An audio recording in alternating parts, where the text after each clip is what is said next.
Pude, kuna jambo linanitesa sana kichwani. Tangia jana nilipomuona Sengo, macho yake yalikuwa tofauti kabisa. Hayakuwa macho ya mtu wa kawaida, anatisha, alikuwa kama devo. Hilo sio jambo jipya Kicheko. Sengo amekuwa akibadilika kila siku. Uchawi aliopokea kutoka kwa wazee wa gizani unaanza kumtawala zaidi. Pude, lakini kama ni hivyo, ina maana hata mwalimu wake hawezi kumdhibiti. Maana lile jamaa ndio lilikuwa mwalimu wake wa pili. Ndio linaloniogopesha. Kama Sengo ameanza kumzidi nguvu mwalimu wake, basi huu mji utaingia kwenye hatari kubwa kuliko tulivyowahi kuona.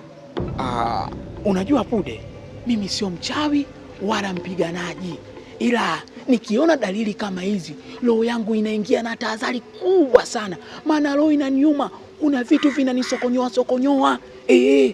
Ndio maana nafanya free delivery. Hiyo tahadhari yako hiyo mara nyingi huwa ni ya kweli. Hivyo kuwa makini sana unapotoa taarifa za Sengo. Mzee wa kubaruza sio salama kwako. Utabaluzwa, utashenyetwa.